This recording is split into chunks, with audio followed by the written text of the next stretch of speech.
kabar saudara sore hari ini?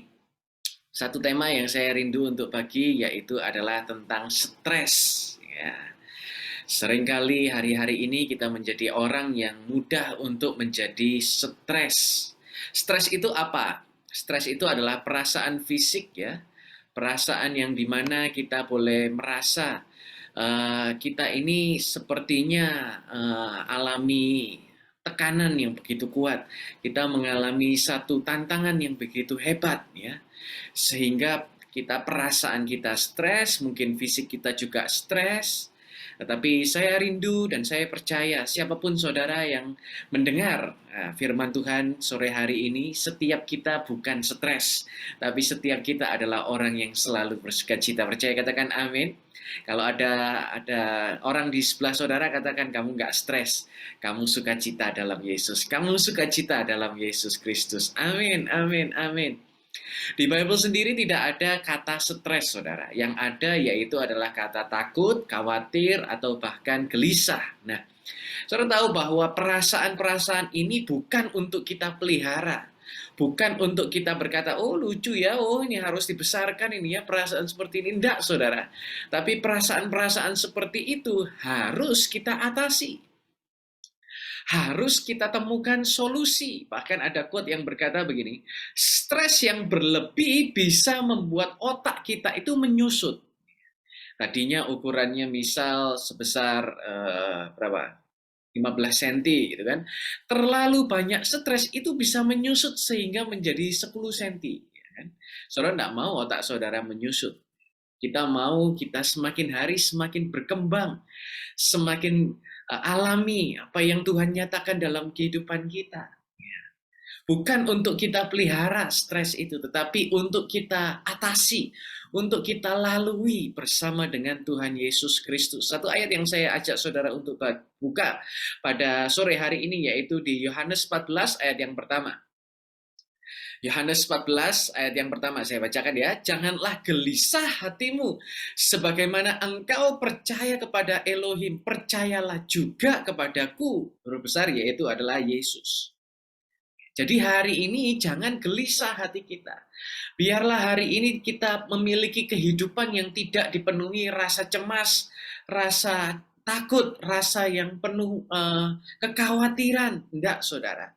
Tetapi sore hari ini kita mau belajar untuk percaya kepada Elohim. Percaya kepada Tuhan, percaya kepada Yesus. Kadang-kadang kita ini seringkali terjebak ya dengan good idea atau God's idea. Kita kira bahwa ide atau gagasan yang kita miliki itu adalah ide yang baik, good idea. Tetapi pertanyaannya, apakah yang kita kira baik itu adalah God's idea? Yang kita kira keren itu apakah rencananya Tuhan, idenya Tuhan?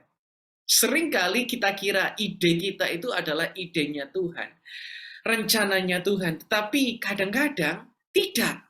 Saya sendiri akhir-akhir ini kan lagi marak gitu kan, dunia kripto. Saya kira di rumah juga jarang pergi, mau kemana-kemana juga sudah tidak pernah gitu kan. Akhirnya saya jual mobil saya, yang Mazda itu saya jual. Pikirannya saya mau investasi. Akhirnya saya investasi beli kripto. Ada satu platform NFT, saudara. Kalau yang kemarin rame itu kan foto selfie-nya Gosali ya, itu sampai bisa mendapat miliaran rupiah hanya gara-gara foto selfie. Saya juga ikut-ikutan, akhirnya beli NFT yang berupa monster-monster game gitu kan. Waktu saya hitung-hitung, oh ternyata bisa dimainkan, terus habis itu ada orang yang bisa jual belikan ini dan itu, sepertinya itu good idea. Secara kertas hitung-hitungannya itu kayaknya keren gitu, kayaknya menggiurkan begitu kan. Ternyata bukan God's idea, saudara. Yang tadinya saya mau investasi, ya, saya sisihkan uang beberapa untuk masuk ke dalam NFT. Ternyata song, saudara. Maunya untung tetapi malah buntung ya. Maunya menang tapi malah menangis gitu kan. Ngelihat harga kriptonya semakin hari semakin turun. Waduh, gimana ini? Akhirnya shock. Saudara tahu apa yang terjadi? Kan perhatikan, saya ini ambil keputusan-keputusan sendiri, ya kan? Melangkah-melangkah sendiri, sudah terjerumus sendiri, stres sendiri pula. Nggak ada yang nemani. Karena ya kesalahan apa yang sudah diambil di waktu yang sebelumnya. Hari ini saya tidak tahu keadaan saudara seperti apa hari-hari ini. Tapi yang saya tahu pasti, saudara tidak ditentukan atas segala kesalahan di masa lalu kita. Tetapi hari ini kita boleh ditentukan atas rencana yang Tuhan Yesus sudah tetapkan bagi setiap saudara. Mungkin kita pernah salah, saya sendiri beberapa waktu itu juga salah, tetapi saudara perhatikan, hampir semua tokoh yang ada di Bible, itu semua mereka selalu pernah melakukan sebuah kesalahan. Dan kesalahannya bukan kesalahan yang sederhana. Bahkan kesalahan-kesalahan yang ekstrim boleh dikata. Tetapi yang menarik perhatian saya yaitu kesalahan yang terjadi malah Tuhan itu bisa ubahkan untuk menjadi batu lompatan bagi mereka. Yang tadinya harusnya berantakan, yang tadinya bahkan sudah seperti anak yang terhilang itu kan, sudah tinggal di kandang babi, sudah habis hartanya, kesalahan yang begitu fatal. Tetapi yang terjadi, Tuhan menjadikannya baik, sangat baik, bahkan teramat baik. Bahkan Tuhan menjadikan batu lompatan di dalam hidup kita. Hari-hari ini saya rindukan apapun keadaan saudara, yakin dan percaya, biarlah hari ini bukan hidup di dalam stres, tapi saya ingin mendorong saudara untuk hidup di dalam rest. Rest yaitu adalah istirahat. Ternyata konsep rest atau istirahat ini adalah konsep daripada Tuhan Yesus. Kenapa? Ketika Bible menceritakan Tuhan atau Elohim menciptakan bumi ini, Tuhan menciptakannya di hari pertama, di hari kedua, hari keenam, ya semua diciptakan bumi dan segala isinya. Dan di hari yang ketujuh, Bible berkata, Tuhan istirahat. Tuhan rest. Bahkan Tuhan sendiri dia beristirahat. Mungkin saya salah, tetapi mungkin stres itu disebabkan karena kita ini tidak rest. Saya ulangi lagi. Mungkin stres itu disebabkan karena kita itu tidak rest atau tidak istirahat. Bukan berarti saya meminta saudara untuk semua koler-koler di rumah santai-santai ya. Nanti tanya, lo kenapa kok nggak lakukan apa-apa? Oh iya, sama Pastor Gary disuruh rest. Nah ini yang gawat, salah kaprah saudara. Nggak kerja, kenapa? Karena disuruh rest. Nggak ibadah, lo kenapa? Karena kan Sabat, disuruh rest. Di rumah tidak ngapa-ngapain, itu seperti ibadah. Ya kan? Enggak saudara, itu namanya males. Tapi saya ingin sampaikan 1 Korintus 15 ayat 10 berkata, namun karena anugerah Elohim, aku ada seperti yang aku ada. Paulus berkata, dan anugerahnya kepadaku tidak sia-sia. Sebaliknya aku telah bekerja keras lebih daripada mereka semua. Tetapi bukan aku, melainkan anugerah Elohim yang ada bersamaku. Saudara perhatikan kalimat ini. Ketika kita menerima anugerah, sebaliknya anugerah itu tidak menjadi sia-sia, saudara.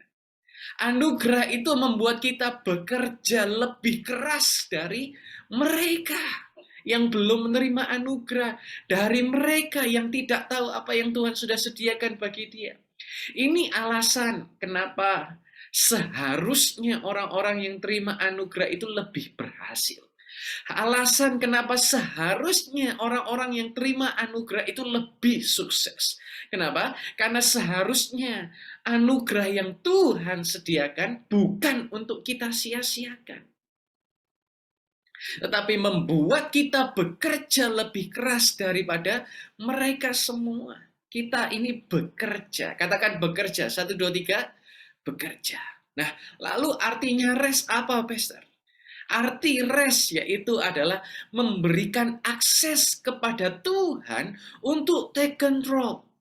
Memberikan akses kepada Tuhan untuk mengambil alih keadaan kita, untuk menentukan hasil yang akan kita peroleh, menentukan rancangan dan masa depan yang akan terjadi dalam kehidupan kita.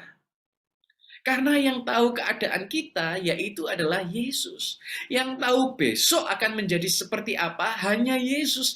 Yesus tahu sebelum varian Omikron itu datang. Setelah Omikron ada yang namanya Polytron, ya, nonton Megatron sambil ngemil popcorn, ya kan? Ini satu paket lengkap. Yesus sudah tahu jauh sebelum kita mengalami. Bahkan ada kalimat yang bagus berkata begini, stress is always connected to an area of our life that have not yet surrendered to God. Stres itu selalu ada di area yang tidak kita serahkan kepada Yesus. Wah, ini yang tidak enak ini, saudara. Kalau saudara stres itu area itu berarti belum saudara serahkan kepada Yesus. Saya ingin berkata jangan ditanggung sendiri, saudara. Ngapain kita tanggung bebannya sendiri? Matius 11 ayat 28 berkata begini, datanglah kepadaku kamu semua yang lelah dan berbeban berat, dan aku akan memberikan perhentian kepadamu.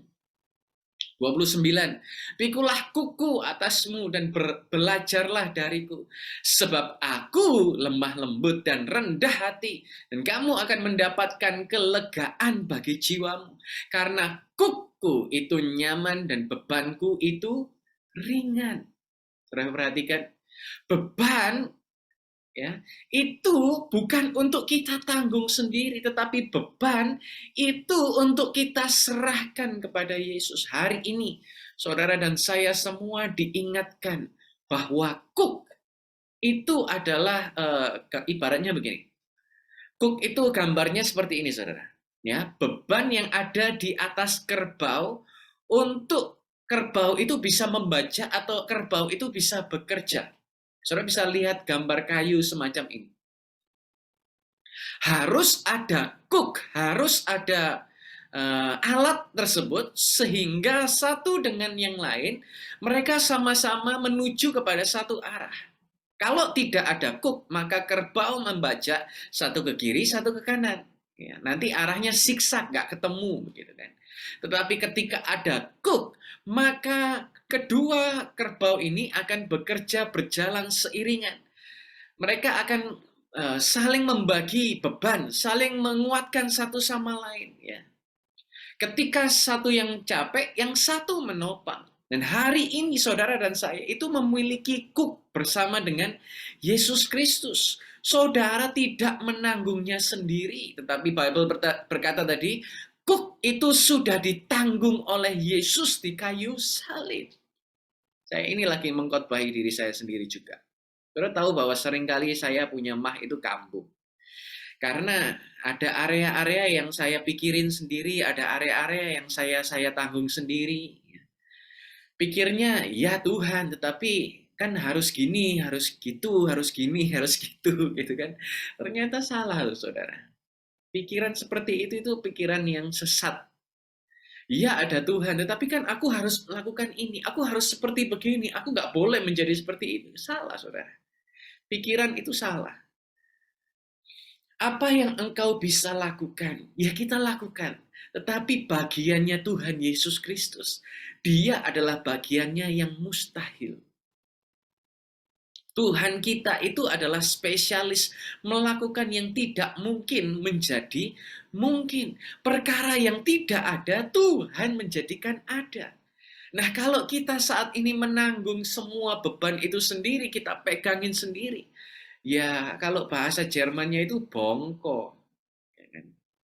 Capek sendiri, lelah sendiri. Tapi biarlah pada kesempatan kali ini, saudara boleh menyerahkan kepada Tuhan. Kita bagi beban sama Tuhan, tetapi rata-rata bahkan seluruh beban kita sudah ditanggung oleh Yesus di kayu salib. Dan hari ini yakin dan percaya, bukan Tuhan itu ingin menyiksa saudara. Bukan Tuhan itu ingin menyengsarakan saudara. Bukan Tuhan itu suka melihat saudara itu alami beban berat. Enggak. Tetapi Tuhan berkata, mari datang yang berbeban berat. Dia akan memberikan kelegaan bagi saudara. Hari-hari ini beban apa yang saudara tanggung? Apakah beban sakit penyakit? Ataukah beban di dalam pekerjaan? Bahkan beban di dalam keluarga saudara? Mungkin sudah bukan waktunya lagi kita yang menanggung beban. Tapi mungkin saat ini kita boleh rest di dalam anugerah Tuhan. Bukan lagi stres. Ketika kita rest, kita menyerahkan segala aspek hidup kita kepada tangan Tuhan. Kita menyerahkan semua keadaan buruk kita kembali kepada Tuhan. Ternyata saudara, orang yang rest itu ada tandanya. Dan sore hari ini saya ingin menyampaikan 2 saja tanda orang yang bisa rest atau orang yang bisa istirahat. Yang pertama yaitu tanda orang yang bisa rest, yaitu adalah orang ini punya damai sejahtera. Berapa waktu lalu ada yang tanya pada saya, Pastor gimana tahu kita itu ini adalah kehendak Tuhan atau bukan? Tanda yang paling sederhana yaitu adalah ketika ini adalah dari Tuhan, kita ini punya damai sejahtera. Kita itu bisa tenang, kita nggak dipenuhi dengan perasaan yang gelisah, perasaan yang tidak tenang. Gitu. Sementara kita dituntun oleh Tuhan, kita ini punya damai sejahtera. Kayak kita ini tahu bahwa ada yang menyertai kita. Ada kuasa yang besar menyertai setiap saudara. Bahkan Yohanes 16 ayat 33 berkata, semua ini telah kukatakan kepadamu, supaya di dalam aku kamu beroleh damai sejahtera. Di dalam dunia ini kamu mengalami penderitaan, tetapi teguhkanlah hatimu, aku telah mengalahkan dunia. Saudara perhatikan, walaupun dalam dunia kita ini mengalami penderitaan, tetapi Bible berkata, teguhkanlah hati saudara. Kenapa? Karena Tuhan itu sudah memberikan damai sejahtera bagi saudara. Dan bahkan Tuhan itu sudah mengalahkan dunia. Apapun yang ada di dunia, Tuhan Yesus sudah menang. Nah, pertanyaannya sekarang yaitu adalah, ada damai tidak di dalam hidup kita? Atau hari-hari kita itu dipenuhi dengan perasaan gelisah? Satu kali saya pergi grocery, pergi ke supermarket sama istri. Biasanya istri kalau belanja itu kan lama dan panjang dan lebar, begitu dia bisa milih satu jenis barang gitu bisa lama sekali dia nikmati, banding-bandingkan satu sama lain gitu kan. Bukan cuma mereknya tapi harganya juga dibandingkan ya. Kemudian bisa lama begitu kan. Saya sudah sambil nonton YouTube kah, saya nemeni sambil apa dulu kah gitu kan. Tetapi satu waktu pergi ke supermarket, saya kaget. Ya, waktu kemarin ini, karena lagu di supermarket itu sudah muncul lagu Cina-Cinaan. Dan istri saya nggak bisa dengar suara yang dangdung gitu, nggak bisa. Yang dulunya santai kalau milih belanjaan, ini langsung bisa ngebut gitu. Saya sampai bingung loh, kok tumben bisa cepet, gitu. Kok bisa selesai gitu, langsung pulang. Kenapa? Dia berkata di mobil, aku stres itu dengar lagu dangdung gitu. Seperti ngelihat barang itu, ayo cepet beli yang mana. Hanya gara-gara mendengar musik yang kenceng, akhirnya dia seperti gelisah gitu, seperti tidak tenang. Nah, hari-hari ini apa yang membuat saudara tidak tenang? Adakah hal-hal yang membuat kita ini gelisah? Saudara tahu bahwa kata damai sejahtera di Bible, di ayat yang tadi itu, di bahasa aslinya yaitu juga bisa diartikan dengan irene. Artinya adalah peace, damai, yaitu adalah prosperity, berkelimpahan, atau dengan kata lain, kemakmuran. Kalau beberapa waktu lalu Pak Steph cerita tentang siapa itu? Lupa namanya. Punya unta sampai 400 ekor, punya kuda sampai berapa ratus ekor gitu kan. Ketika kita hari ini punya rest di dalam anugerah Tuhan. Tuhan itu mampu menyatakan kelimpahan. Tuhan itu mampu menyatakan kemakmuran dalam hidup kita. Padahal walaupun dia direka-rekakan yang buruk oleh bangsa Yehuda, Kores, tetapi dia menjadi seorang yang berkemakmuran. Nah, hari ini saya berdoa, setiap saudara bukan hanya saja alami rest, tetapi saudara juga alami damai sejahtera. Bukan hanya alami damai sejahtera, tetapi juga saudara dilimpahi kemakmuran, dilimpahi prosperity yang melimpah luar biasa atas setiap kehidupan saudara. Saya yakin dan percaya, apapun yang terjadi dalam hidup saudara, langkah-langkah saudara disertai keberhasilan yang melimpah. Yang setuju katakan amin. Yang percaya kita tepuk tangan secara virtual bagi Tuhan Yesus Kristus kita. Amin, amin, amin. Ternyata orang yang rest itu ada tandanya. Yang pertama yaitu punya damai sejahtera. Yang kedua yaitu kita bisa memuji Tuhan. Sementara saudara rest, saudara beristirahat dalam Tuhan, saudara itu bisa memuji Tuhan.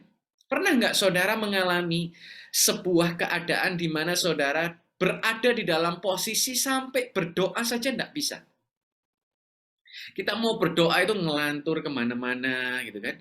Mau kusyuk nyembah itu nggak bisa. Orang yang bisa rest bukan hanya dia memuji dan menyembah waktu keadaan baik-baik saja. Tetapi sekalipun ada badai di dalam hidupnya, saudara tetap bisa menyembah Tuhan. Saudara tetap bisa bersyukur kepada Tuhan. Dan saya sendiri bersyukur setiap sore kita berkumpul bersama-sama berada di dalam satu wadah ya.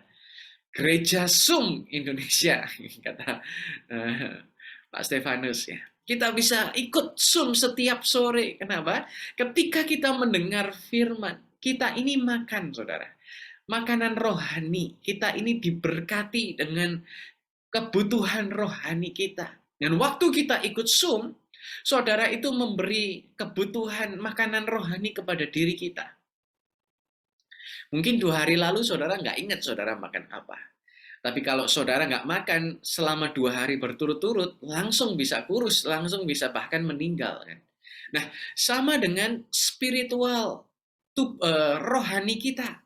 Ketika kita tidak beri asupan, ketika kita tidak beri makanan rohani, maka kita akan menjadi pribadi yang sepertinya lebih rapuh, sepertinya lebih rentan. Tapi biarlah pada sore hari ini kembali kita diingatkan pentingnya untuk kita mengisi diri dengan kebenaran firman Tuhan. Mengisi diri dengan pengharapan atas janji kebenaran Tuhan. Bahkan di Yakobus 5 ayat 13 berkata, adakah seorang di antara kamu yang menderita kesusahan? Biarlah ia berdoa. Ada seorang yang bergembira, biarlah ia bernyanyi. Saya nggak tahu apa yang sedang saudara hadapi hari-hari ini. Dan saya yakin tidak ada dari satu pun kita yang bebas dari kesusahan. Dan ketika saudara mengalami kesusahan, Bible berkata, biarlah saudara berdoa. Ketika saudara bersuka cita, bergembira, biarlah saudara bernyanyi. Bersyukur atas apa yang sudah Tuhan nyatakan. Saya rindu siapapun saudara, senantiasa berdoa, senantiasa memuji Tuhan. Biarlah kita yakin dan percaya hidup kita ini tenang di dalam anugerah Tuhan. Tuhan yang jadikan baik, sangat baik, teramat baik, diberkati berlimpah-limpah atas setiap kehidupan kita. Percaya katakan amin. 2 tanda orang yang bisa istirahat dalam anugerah Tuhan, yaitu yang pertama, dia punya damai sejahtera. Dia punya damai sejahtera. Hidupnya bahkan bukan hanya damai sejahtera, dilimpahi prosperity, ada kemakmuran yang Tuhan sendiri nyatakan bagi setiap kita. Dan yang kedua, kita bisa memuji Tuhan. Kita bisa berdoa. Ini adalah tanda kita ada di dalam rest, istirahat yang Tuhan sediakan, bukan hidup dipenuhi stres. Ketika kita stres, artinya ada area yang belum kita serahkan. Saya mendorong saudara, biarlah apapun dalam hidup kita, kasih kepada Tuhan. Tuhan tahu yang terbaik, dan yang terbaik Tuhan pasti genapi terjadi di dalam hidup kita. Ada pantun yang saya mau ucapkan sore hari ini untuk menutup ya. Pantunnya berkata begini, makan kue sus, makan ketan, dalam Yesus pasti ada kekuatan. Tuhan Yesus memberkati saudara.